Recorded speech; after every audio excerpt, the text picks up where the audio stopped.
All right, guys. Hey, welcome to our Wednesday product call. This week, we're excited to be able to have a very slightly different of a topic, but it's still on product, but it's on a lead type. I'm excited to be able to have two of my favorite people in the business, Uncle Jimmy and Gary Michaels, here with us. They both work out in the Vegas office here as well, both locals here. Had a chance to basically watch them grow tremendously through this business, sell a lot of insurance, build a good team, lead folks, and it's been a pleasure working with them. And it was really awesome because I was talking to Andrew a few weeks ago, and we've had this lead for quite some time now. And I was like, "Hey, man, what is like one of the most like underrated, underutilized things that we have here at Family First Life?" And he goes, "Dude, it's the Ethos leads." And I'm like, "Man, I remember like we were selling a lot of those early on, and then like I just don't know what kind of happened. Right? Part of it is because I don't sell insurance anymore." And I was talking to Uncle Jimmy and Gary Michaels. Gary's like, "There's like 80% of my business," and I was like, "What?" And by the way, for those of you that don't know, Gary sells like $500,000 a year for like, what is it, 3, 4 years in a row now, Gary?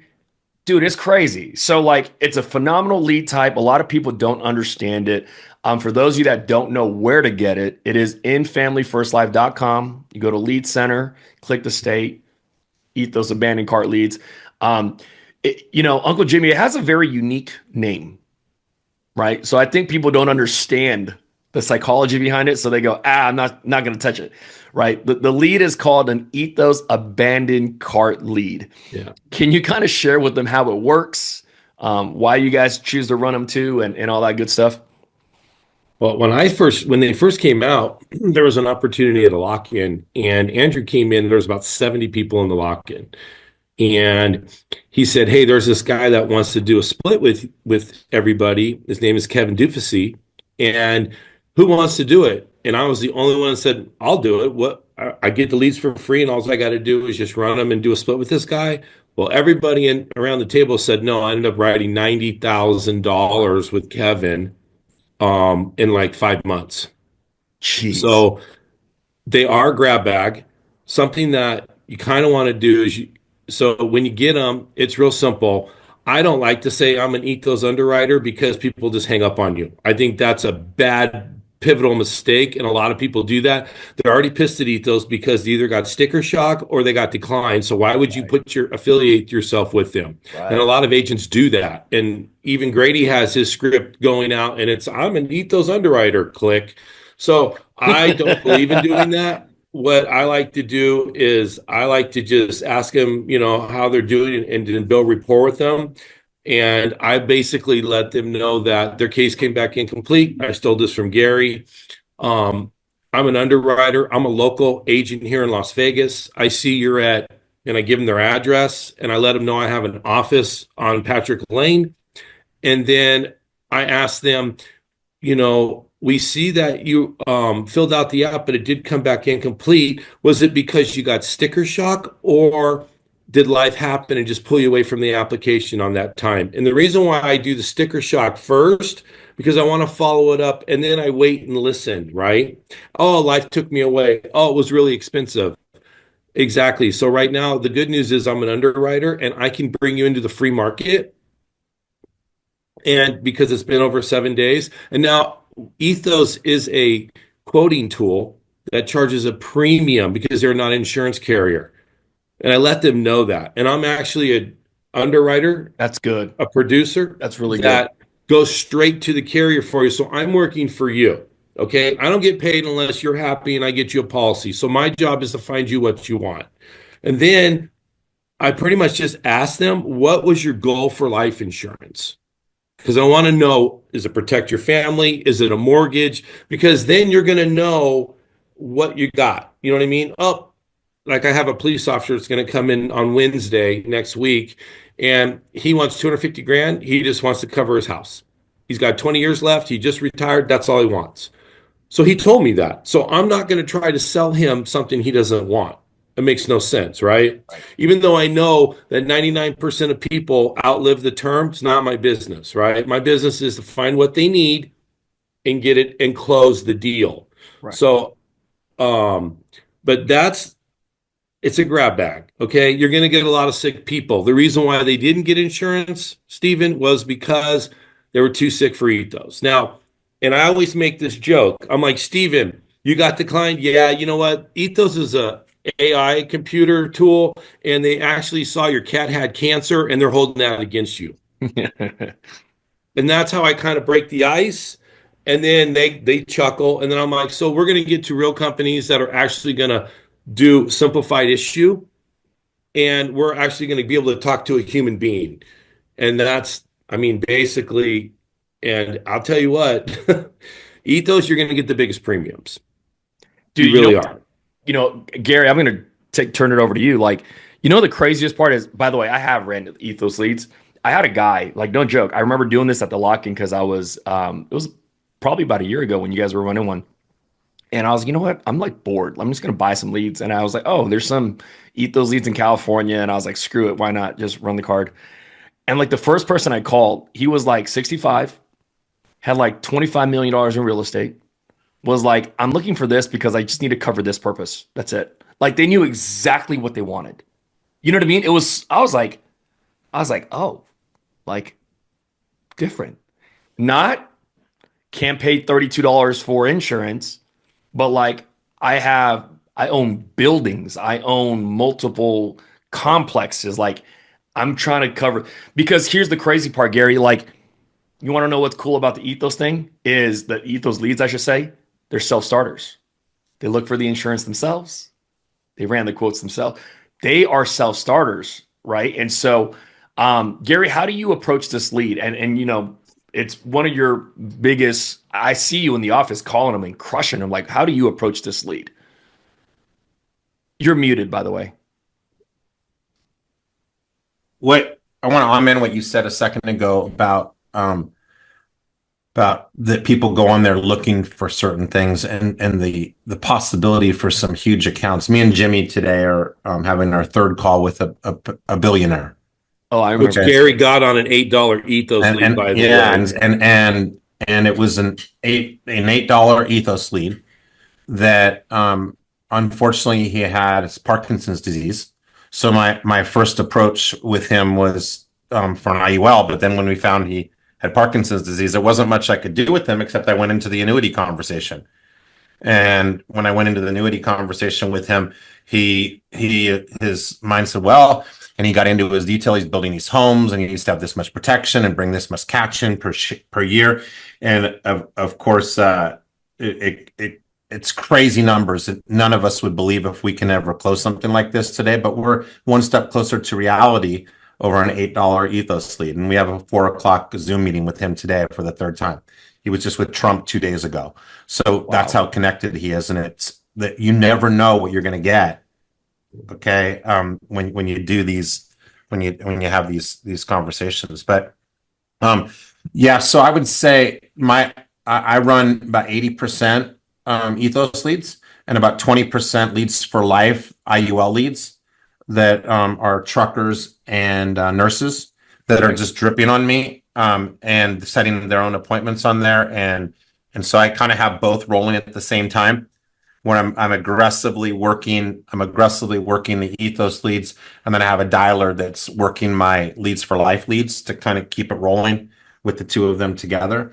Um, and to me, and I will always go for the $8 leads, but if there's only $18 leads, it's still worth it because the leads are people that are between 30 and 60 mostly. And I a little bit disagree with Jimmy. It's not these people are very rarely am I writing final expense anymore.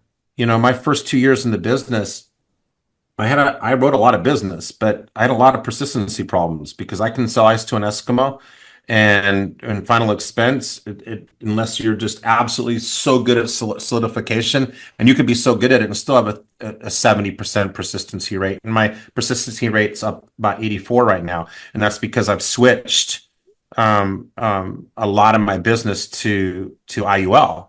Okay. And we have an opportunity. It's my go-to every time on an ethos lead. Um, and unless they have health issues. And then I have, of course, then I'll have to go to a final expense. Um, and I think there was no script written. So I wrote one and I've shared it with a lot of people. And I know Jimmy and a lot of guys in the office use it now. And I'd be more than happy to share it with you guys. But the gist of it is we've never met before. I'm one of the field underwriters. for the state of Nevada and the city of Las Vegas. The reason I'm calling you is just back a couple of weeks ago, you're on the Ethos platform. I'm sure you probably remember it's a technology platform and coding tool for life insurance. And that right away, you're just telling them, kind of making them remember what they did. And I said, your case, the transition right there is your case came back as incomplete. And then I do a power pause like right after that and let it sit there for a second, like incomplete.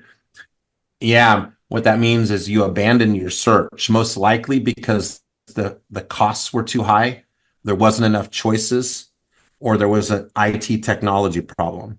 Right. And I say, in many of those cases in the state of Nevada, they get dispatched to a live local agent, and your case was dispatched to me. That's our script. That's money. Okay. Okay. And I say, I've spent a little time and I found a couple options for you that I feel would not only serve as life insurance since you're 34 years old, okay, but you're not probably thinking about dying at 34 years old because you got a lot more living to do. Okay, you're probably thinking more about tax-free retirement and living benefits and how your policy can work for you financially, correct? And I'm asking to do a trial close in there. And asking those questions gets me to where I can get into a conversation with them. And then I've written about $160,000 so far this year, mostly getting into conversations like that. Dude, I love it. By the way, Uncle Jimmy, is Gary's camera glitching or is it me? It's glitching a little bit.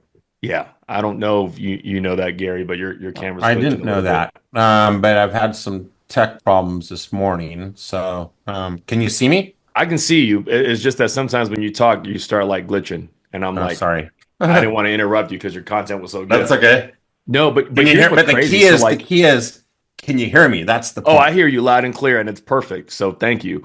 Yeah. What's crazy is like I've talked to Easton, I've talked to Dom, and so many of them, they're like, dude, when you actually talk to the client on why they abandon it, it's like a stupid ass reason. Yeah. Like Dom was like, you want to know one of the he was like, I called this lady and I wrote her an Americo app. He goes, by the way, like for those of you guys who are wondering, like you almost never write Ethos on an Ethos abandoned cart. You write all the other carriers Everything we have. else. Hmm. And he was like, I called the lady and I was like, hey, notice that you're, kind of like you said, like it was abandoned. And she was like, yeah, because I have 3 beneficiaries and they only allow me to put 2. Like just stupid stuff like that, like Easton It's was like, oh, true. it's because I couldn't pick something on there that I wanted, so I just stopped I doing it. couldn't pick the date of my draft of my banking. Like Yeah, simple fixes that Ethos should do because they're supposedly a technology company that sells insurance that they don't do though. But those are reasons because they want my social security number and I'm not comfortable giving it to them for a quote.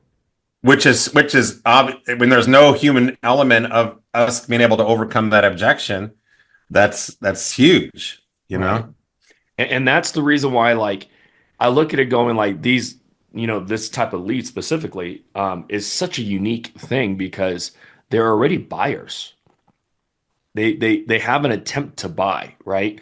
It's a lot more of a high intent lead. Now we just got to be good agents and put them into something that makes a lot of sense for them. The other thing that I want to clarify, because a lot of people ask this question too, Ethos doesn't do this with your leads. Meaning, let's say Amin sends a friend of his a link to his Ethos link, and that guy doesn't finish purchasing. They don't turn that guy into a lead and throw it into the ILC. That they don't do that with our clients. They only do it with their marketing. So you don't have to worry about your clients going into the ILC for someone else to call, right? Like just making sure we understand that. But Uncle Jimmy, it's funny you say that because you talked about how someone gave you the ability to run their business and split them 50% and the amount of people that said no and you're the only one that said yes. Like I look at that scenario and I laugh because I'm sitting there going, I'd take that in a heartbeat. I know, but people are it was funny because he gave everybody an opportunity. Everyone said no. When they saw me have success with it, they all wanted to jump on, and he was like, no. Right.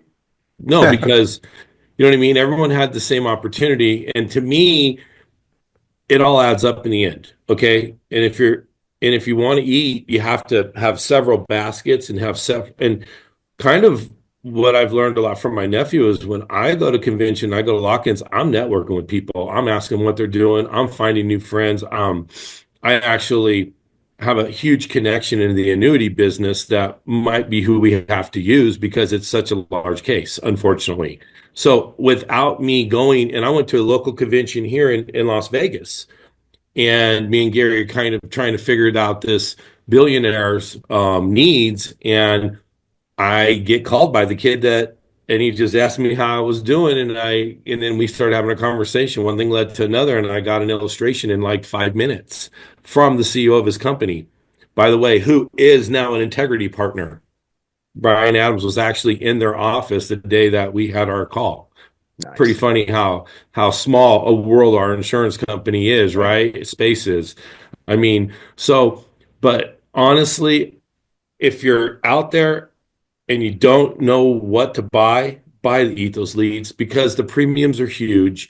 You are going to run into sick people. It is a fact. You know, Gary had a big time trucker yesterday, and the guy is 29 years old and he had HIV. Wow.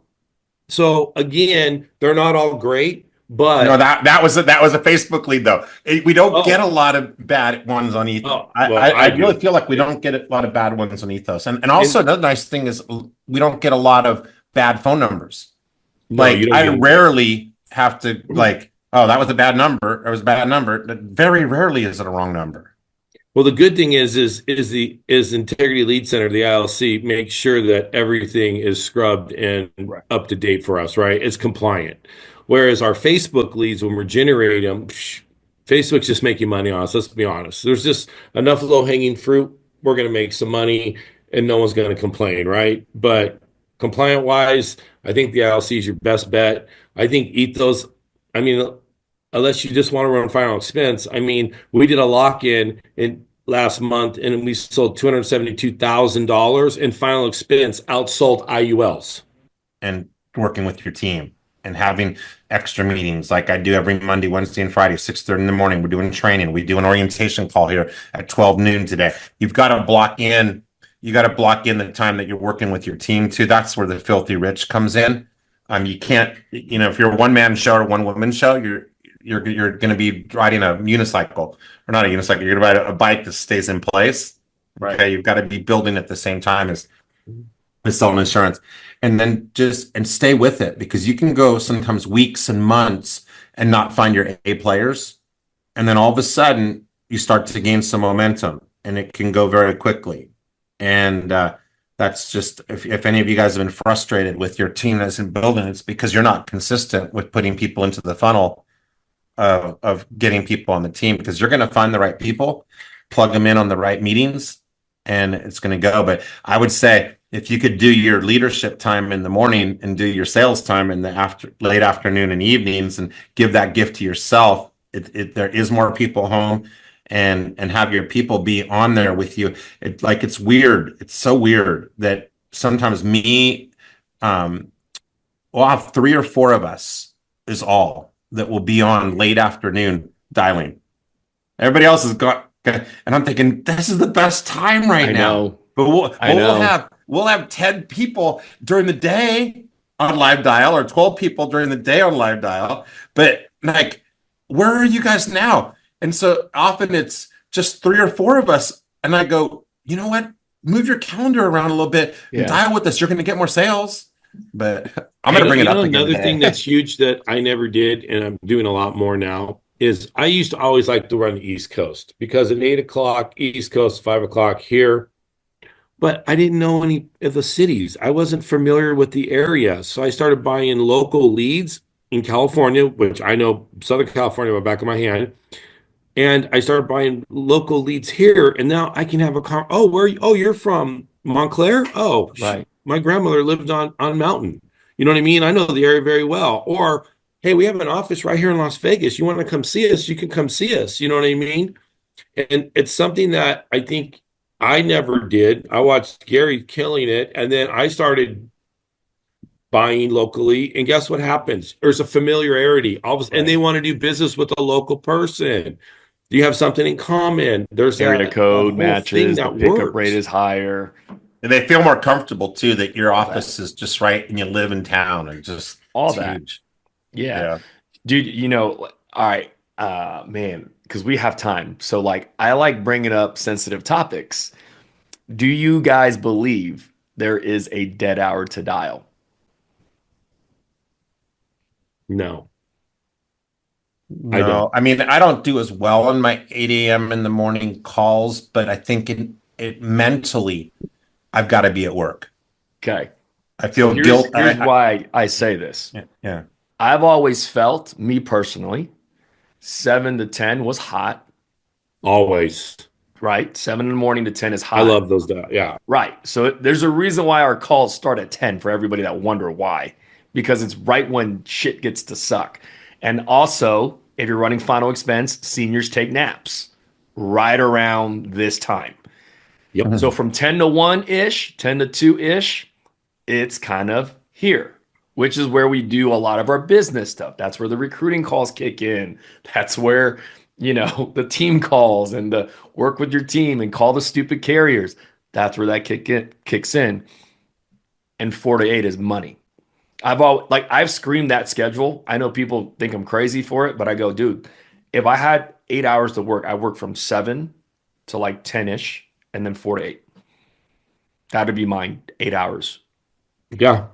And a lot of people say that too. It was funny when Nick was running leads and his little brother, he'd always go to the gym. He'd do something during the day because he was running final expense. Right. And I'm like, why? He goes, because no one answers the phone.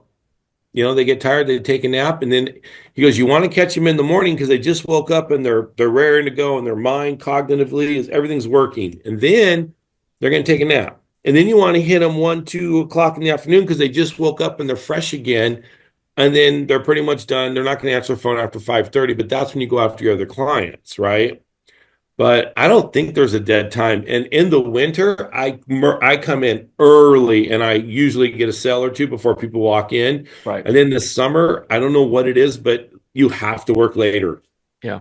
Oh People are yeah. out after work, they want to go do something and then they go home. So you have to get that mindset, that if the sun's staying out longer, you're working longer. If it's dropping, you know what I mean? Like that's how people work is when the sun goes down, right? And I don't know. I don't think there's a bad time though. I have a new recruit and he was in here and I threw him some Wisconsin leads in the middle of the day to see what he was worth. And he was quadruple dialing these people, man. He was an assassin and they all picked up on the fourth dial. Like it was crazy. Like he's like, I know I'm psycho. I'm going to do it one more time. And then who is this? And then it was funny because a couple people were watching him do his thing, and I don't think they're. I know I got more aggressive after I watched him Right. do his styling, and that's the thing about being in an office. You're going to see other people's methods and madness, and then it just helps. Right. No, it's true. I asked that question earlier because two of our top producers literally go to the gym at noon every day. And I'm not even mad about it because I know why. You know what I mean? And it's because that for me, I call it dead time. Like It's a that dead time. it's the middle of the day where people are sleeping, especially seniors. Like, because you got to remember, like pre-COVID, if you were running, mortgage protection leads, they all had jobs. So like you could only run after 5 because that's when they got off. 5, 6:30, 8 o'clock. Those were the 3 appointment slots, right? But if you wanted to run in the mornings, you had to run FE and you had to catch them really early in the morning or like right before your mortgage because right at lunchtime, that was nap time. Like that's where we picked that up. So So what did you guys do? You ran final expense in the morning and mortgage at night, yeah, Stephen, back in that's the the day? only way you can supplement a full schedule because if not, you weren't running. Like Andrew and them had a rule like if you weren't going out for like 8 to 10 appointments, don't go out at all. And I was like, oh my gosh, that's brutal. So I'm like, I got 3 mortgage, and they're like, well, book some in the morning or else don't even go. I'm like, oh wow, Wow. yeah, Well, it's all changed now because we can just strike a phone call and do a one call close. exactly. That's why I'm Which is what saying we have to, telesales is which beautiful in that sense. we need to perfect the one call close. It's gotten to the point. that like if 30 to 40% of the appointments we set, and when we're damn good setting appointments, aren't showing, we're wasting time. Right. We have to, all of us learn how to do the one call close and go right into the presentation, That's or what I at always least tell people. It's at- not up to the agent. yeah, It's up to the client. Right? Like if I call you, Gary, and you're in literally dropping off your daughter at school, that's a bad time to present to you. right. You know what I mean? But if I call you and you're like at home, I'm like, bro, I'm doing it right now. Mm-hmm. You know, and that's why I always find it so fascinating when people go, we only do this in our organization. I'm like, you're also neglecting a lot of money because there's other pieces of this business too, you know? So cool, man. I always say, they dispatched me to speak with you right now, but if you're in the middle of something, I can call you back in 5 or 10 minutes. That's what I try to do. Now, often I won't have that option if they're in the middle of something, but the 5 or 10 minutes from now, those are most of my sales, not the appointments. Right. You know, it's weird too, is that we set a lot. I know there's agents that set a lot of appointments, but they can't close the door. Okay. Or their appointments don't show up for them, right? For them to And even Gary close the does door. something that's kind of unique. And then basically it'd be, hey, Steven, I'm going to send you a text message with my credentials. And can you just reply and an appointment? Can you just give me the professional courtesy to reply yes or okay that you got that for me? And that sets a different level Right. of respect for the agent, right? And it does.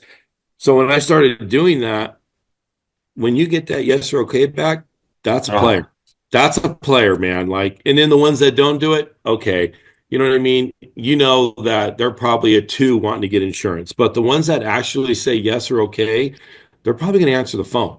And you never want to push it off. You know what I mean? You want to get it. Like Gary's really good at going, I can call you back in 5 minutes. mhm. You know what I mean? Because whatever you're doing is only going to take 5 minutes. Let's just be honest. Unless you're at work and you're grinding, then they're going to tell you, right? They're going to tell you what the conclusion is. Well, I get off at 4:30. Can you call me at 5?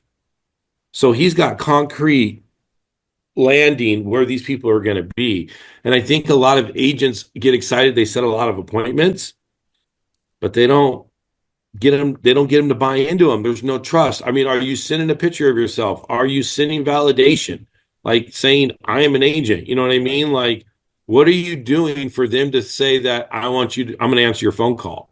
Right. Because there's a big thing in trust that we have to get over them Even immediately. more with the ethos leads, if you're going for bigger premium IULs, you need to portray yourself as a person that can sell a $5,000 or $10,000 issue, IP. Case. Yeah.